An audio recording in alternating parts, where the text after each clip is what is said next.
Hello everyone. With many other YouTubers putting out their tier lists, I thought I would throw my hat and opinions in the mix as well. Which before we begin, let's get it straight, these are my opinions, and if you disagree that is fine, it's just a game and these are just my opinions. I have made an effort to play the raid with every character before making this tier list so I can give everyone a fair shake. Also, I am well aware that in the right hands and with the right build pretty much everyone can be good, but it would not make for a very interesting tier list if I put everyone at S and A tier. For example, I know a Black Panther who has an amazing build I have never seen anyone else make that deals huge damage, and have some members of my Discord with these crazy Captain America builds that can deal light combo finishes over 1,000,000 damage. You can even look at my Spider-Man boss killing build and then argue with me saying Spider-Man does good damage. Just look at my own build. The problem is these players and builds don't really represent the player base as a whole. Comparing a player with hundreds of hours and builds that took just as long to farm just doesn't really make sense. So, when placing these characters, I am mainly looking at what the average player can do with them, not the 1%. So yes, you might be the best Hulk player in the world, but I have to rate them based on the average player, or what even is the point? I may as well just put every character in S or A tier. I will leave a link in the description if you want to make your own tier list to share with me on Twitter or with your own friends. Also,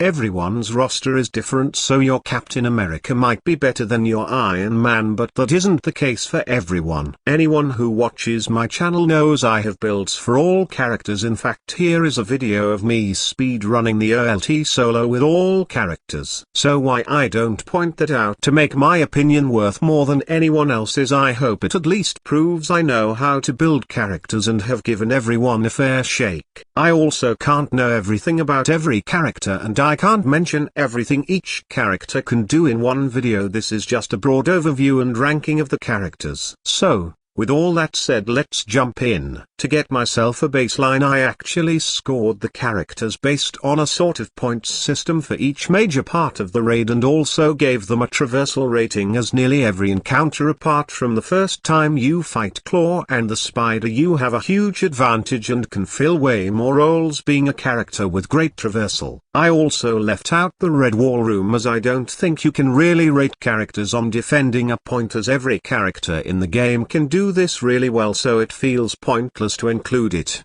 as well as the puzzles, as this gets bundled into traversal and the right button puzzle. It doesn't hardly matter what character you play. So, with all that said, let's go through this character by character. Iron Man is, in my opinion, the best character you can bring to the raid. He is the literal Swiss Army knife that can do it all, and he does it all better than anyone. For starters, he can fly, so huge bonus right off the bat. His single target damage with and without the rocket cheese is one of, if not the best in the game. His lasers and abilities make him an objective destroying machine. I have got really close to destroying every crystal pretty much solo in the Shuri room. If you use the triple blast unibeam with a damage buff, that should be enough to kill one crystal completely right off the bat. Then his laser after that deals huge amounts of damage. On top of that, he can fly, so he can also grab the anti-metal. This same logic applies to the forge. His flying makes it so easy to traverse the forge and destroy the targets quickly. For the first time you fight Claw, he does it all great DPS. He can push people into the middle with his rockets, and is even the best character at doing the two-phase cheese you can watch in the description. Then the final boss, he is the ultimate speedrun character. On top of him having one of, if not the best single target DPS in the game, he is also the stunning master.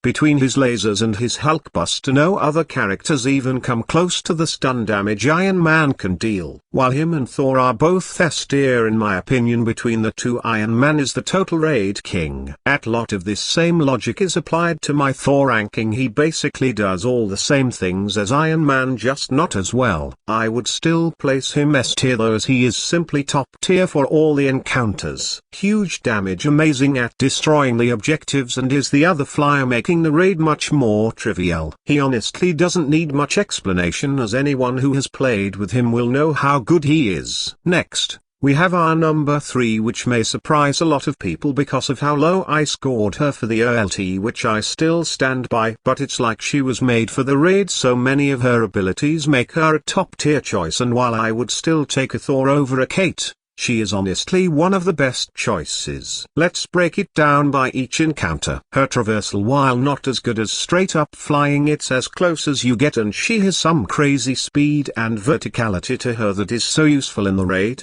For the spider, while she may not be a DPS machine, it's still really good, but it's her ability to group up the enemies that makes her super useful for this encounter. In the elite version, the sooner you can get the mobs dead, the sooner the spider will come back, so having a Kate grouping the mobs up is amazing. Next, the Shuri room. While Kate might be the best anti-metal character in the game due to her teleportability, it does require a high amount of skill and knowledge to pull off, and is not always 100% guaranteed to work. Her vibranium crystal damage, while still good, is average if we are comparing her to Thor and Iron Man. If they are a 3, she is a 2 in my opinion. Still a great choice, but not the best. The Forge, however, doesn't require as much damage, and traversal to get up and down is much more important, so again her clone is amazing for this, as well as her intrinsic traversal abilities. While again it is hard to say she is a 3 as she isn't as good as Thor and Iron Man, she is still so much better than some of the other characters. I have to still give her a 3. She is amazing the first time you fight Claude due to her abilities to pull the enemies in, and has the ability to do the 2-phase cheese. For the final boss, she is another excellent all-rounder that can deal some great stun damage and decent boss damage. Maybe not as good as some of the other characters, hence the 2, but still more than good enough, cementing her in my 3rd place. Next, we have her counterpart,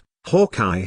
Hawkeye is the character I took into the raid first, and is the character I have played the second most with. A lot of people might think I am crazy not putting him in S, but for the raid his traversal really lets him down. He is the slowest character in the game, and it really shows. However, he still lands himself in the A tier because he more than makes up for it. He may reach the fight last, but you can be sure he will still be one of the top damage dealers. His support ability is also fantastic for helping your team. The spider doesn't need an explanation, huge damage and great mobbing. For the Shuri room, his cracks start to show. While you can technically grab the anti-metal with any character, and I have done it on the elite raid with Hawkeye myself, it is far from optimal. He can however deal some huge razor arrow damage. I put him in a similar position as Kate, as while she is better at grabbing the anti-metal, Hawkeye's ultimate heroic is great for keeping mobs off you and keeping the middle part healthy. So, I rate him at a 2, just like Kate. The Forge part is actually a bit of a sleeper part for Hawkeye, as if you can get skilled enough at jumping off the top onto the vibranium, one suspension arrow is enough to destroy a single cluster. So, while he isn't even close to the best, he is far from the worst, landing him a 2. For Claw 1, he is amazing. His suspension arrow can pull mobs into the middle, and he can deal huge damage, and again can do the 2-phase skip. For the last boss, he is one of the best damage dealers in the game and can deal some pretty good stun, placing him at 3 for both versions of Claw. Overall,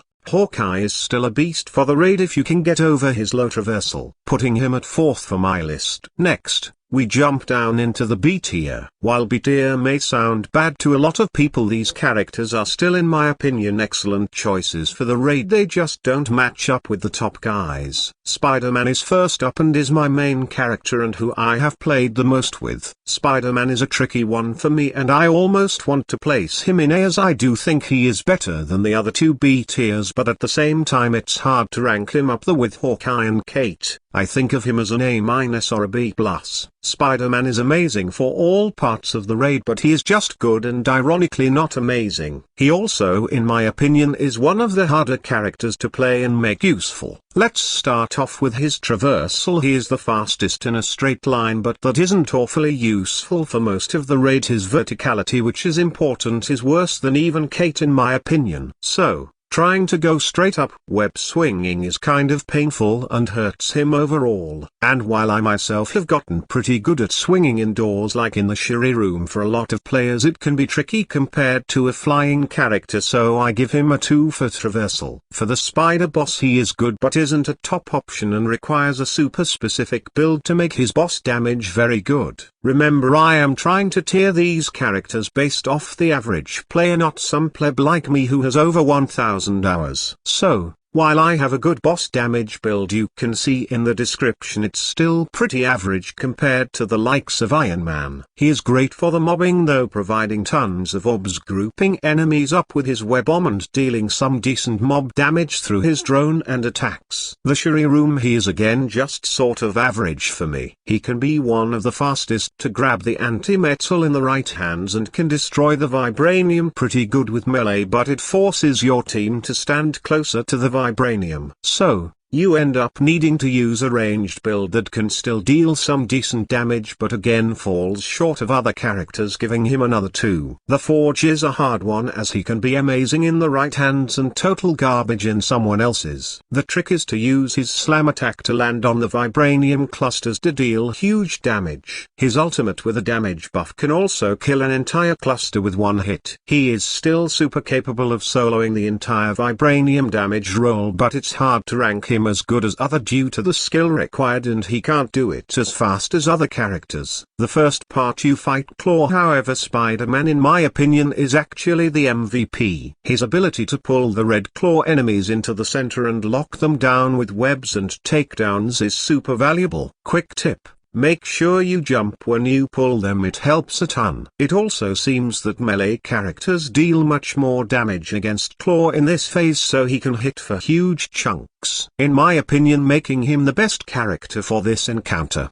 The last boss he again is pretty good at everything but is just average and nothing special. With a faultless pulse piece, he can deal some good stun, and with a good drone build he is pretty good at fighting the boss. He is also great round the back as you can just cycle takedowns. Spider-Man is a jack of all trades, master of none. As well as requiring specific builds and some skill to play him, he can drop to C in the wrong hands and up to A tier in the right ones for me, which I think places him comfortably in B. Then we have our other spider-related hero, Black Widow. Widow is in my opinion one of the more undervalued characters in the entire game, and I see her as a slightly worse version of Hawkeye in a way. I almost bumped her traversal up to a 2 because she is pretty fast while jumping and the grapple hook isn't bad, but if the flyers are on a 3 and Kate and Spider are 2, then she still has to be 1. The Spider, she is amazing. Widow still has some of the best boss damage in the game and it still applies here. The Shuri room is where Widow is totally undervalued. She can fire her ranged Widow's Bite at so many different vibranium clusters, then hit them with huge ranged damage from her weapons. She is probably the second best character behind Iron Man for destroying the crystals. She also isn't an awful anti-metal carrier as her jump speed is pretty fast. If her invisibility ever works properly, she will make this part even easier. This again applies to the Forge. Her traversal does let her down a bit here, but her damage on the Widow's Bites still makes her a decent character for this section, so I will still give her a 2. For the first Claw fight she doesn't really bring anything special but can still deal some huge burst damage to the mobs when they are in the middle, and again good boss damage. I would give her a 2. Finally, the last boss is where Widow does what she does best: huge boss damage as well as some decent stun damage. It's hard to not give her a 3 here just on her DPS alone. I feel like a lot of people don't play Widow, so she goes under the radar a bit when she is actually a fantastic character and always has been. Kamala is up next and maybe one of the more controversial placings, because if I was picking a team to speedrun the raid, Kamala would probably be in it because of her healing abilities and how well she pairs with Iron Man, the best character in the raid. The problem with Kamala is she is so good in some parts and then totally useless in others. This makes her really hard to place for me. For example, Kamala deals huge boss damage, not to the levels of other characters, but she is still up there. I would give her a 2 for the spider, as she is good but not as good as the best. The Shuri room is where she really lets down the team. She is pretty close to useless for this part. Her range is so low she struggles to even reach the crystals, and even when she hits them the damage is average. Her traversal is also super janky for this part, so again anyone can be the anti-metal character, but it's far from optimal using Kamala. Giving her my first 1 for an actual encounter. The Forge is more of the same. The only reason I wouldn't give her a 1 for this part is due to her ability to revive teammates that might die and need a revive. She is pretty much only good for standing on the point here, which, as I have mentioned, is nothing special and something all characters can do. She then becomes super useful again at the first claw meeting, as she can go embiggen and literally carry the enemies to the middle and deal good damage at a claw, giving her a 3. The final boss is the best encounter for Kamala, and partly why I would include her in a speedrun team. Basically,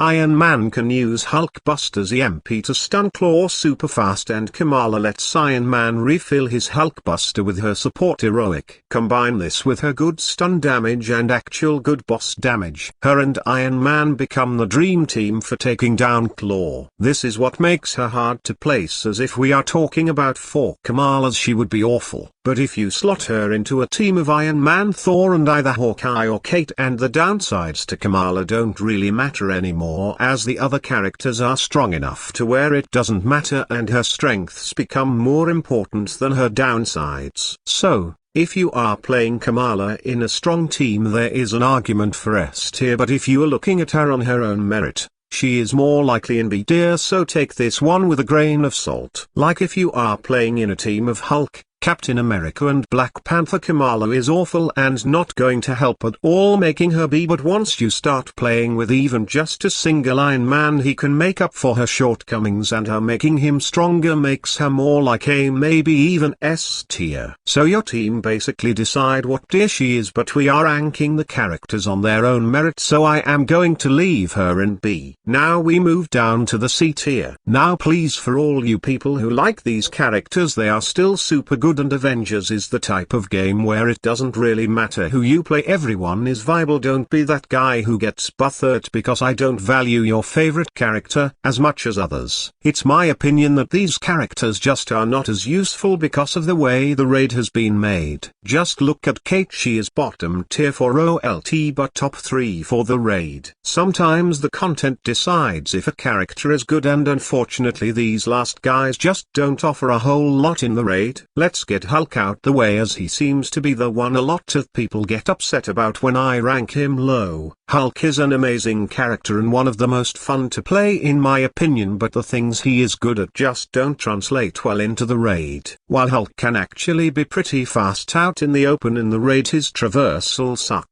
No double jump or even a grapple really makes him a total drag to play in some parts. Hulk has some decent damage, he can hit for almost 2 million with one rock at the higher power levels, but when we compare this to Thor or Iron Man, he doesn't even come close. Hulk is much better for group damage. His single target damage is just alright when compared to others. He does shred all the mobs though and can produce a huge amount of orbs, so I would still give him a 3 for this encounter. It's pretty much all downhill from there though. The Shuri room, he sucks. While using a precision build you can make the rock damage okay, but it's still a total drag and you can get stun while picking up the rocks, and the damage being low even with a good precision build. He can be fast to get the anti-metal in the right hands, but again it's janky and there are better options, so he gets a 1 for this. The Forge is the same story as we have said. Holding a point is not a valid point, as everyone can do that. If clearing the enemies from the point was important, or there was just more enemies, Hulk could be great, but every character in the game can deal with a couple of spiders. This leaves the destroying of the vibranium, which he actually can be good for. I have seen some very skilled players dropping off the top and dealing some great damage. The problem is without the grapple, for most people he is just too difficult to use on this part, and there are some much better options. All it takes is one slip up and you have a long climb back to the top. The first time you fight Claw Hulk is very possibly the worst character. The sad truth is loads of Hulk's abilities have huge knockback, and this encounter is all about getting the enemies into the middle circle. Hulk's abilities in general are just better off not being used due to the knockback. While you can go behind enemies and push them in, I have yet to see even the best Hulk players do it well, and you are better off just standing at the back and letting the enemies come to you. It usually always ends up being faster. He also can't help to phase this part due to his lacking ranged attacks, leaving him pretty bottom tier for this encounter. The final boss, however, Hulk is pretty good. His damage is good and his big area of effect attacks can be great if the mobs start getting out of control. Overall,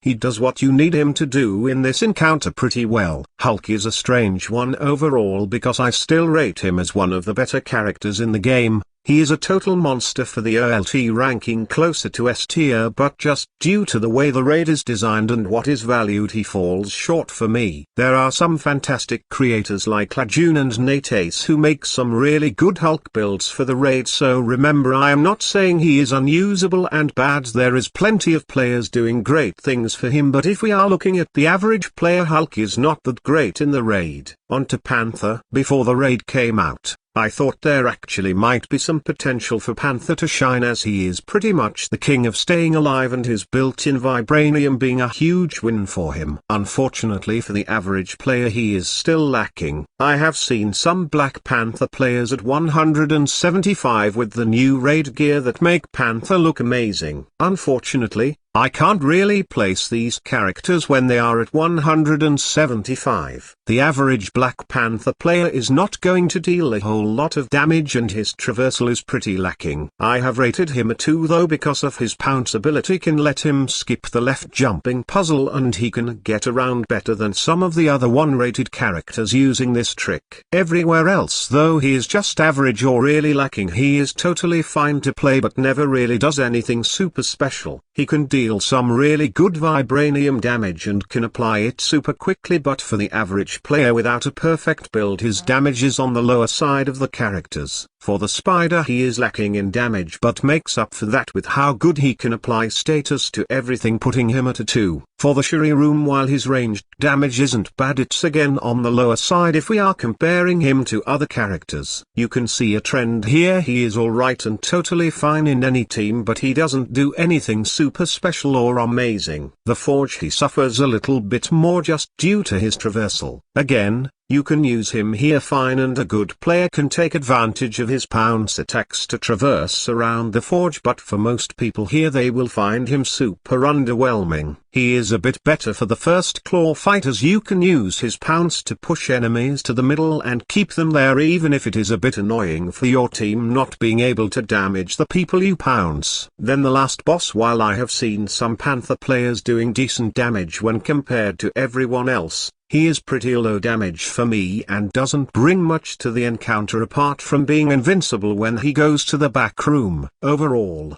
I can see potential for Panther with a more specific build, but for the average player he doesn't offer a whole lot. Finally, we have the Captain America tier. I am sorry Cap mains, I am not just hating on him for a meme. Cap was actually my first main when the game launched. I love Cap and want him to be good, but anyone who thinks he is not the worst character is just lying to themselves. Of every character I have took into the raid, I never felt more useless than when I was playing Cap. Every encounter I found he was just super bad and didn't bring hardly anything to the table. For starters, obviously his traversal sucks. A lot of the other characters at least have a grapple hook or something similar to help them, but poor old Cap is stuck with that awful double jump, making him bad for getting around the raid. For the Spider, he is fine, but again nothing special, and Cap's damage is actually pretty decent with the right build. I am not one of the people who thinks Cap has bad damage. That is not his problem. With a good ranged build, Cap can actually deal some decent damage, so for the Spider he is fine. The Shuri Room, he is awful and has the same issues as Kamala. The range on his shield throws just is not good enough. You can't reach more than 2 vibranium clusters, making him pretty lacking. In a perfect team, if everyone everyone got 2 cluster each. Cap would be fine, but you are going to have to leave the closest 2 for Cap, and if you are having to make strategies just so a character doesn't feel useless, that is pretty low tier for me. These same issues apply to the Forge. For the first claw fight he isn't totally awful and can actually push the enemies a decent distance with his shield bash, but that's pretty much it. The boss scales much better with melee damage in this phase, but he has such a little amount of health it's hard to rank that as being a major positive. Then the last boss, he again just sucks. His damage is alright and he even deals some really good stun. His Brooklyn Brawler also deals some huge damage to the balls the mobs spawn. All in all, Cap is totally usable in the raid and nobody should feel bad for using him, but in reality, he is the worst character by far, and I don't think a good build at 175 will save him. It's just his core design that is the issue, sadly. Of all the characters in the game, Cap could do with a huge buff or even a total rework, as even his Brooklyn Brawler build that used to be his bread and butter is now totally outclassed in every way by Spider-Man. Spider-Man is just a better Captain America at this point, and that is totally sad. I would love to see Cap get some skills changed so he can even become a Kamala-like character that can buff his team. Honestly, pretty much anything would be better than how he is now. That's pretty much it. Probably like 3 people watched this whole thing, so shout out to you guys. To all the haters who are going to leave shitty comments, thanks for the ad revenue, and shout out to everybody else for the support on the channel recently. I am already way past what I thought was possible, so thanks very much. Be sure to join my Discord if you are needing any help with builds or the raid. I am super proud of the community we have started over there, and I invite everyone to come join us. The join link will be in the description. Thanks for watching and peace out.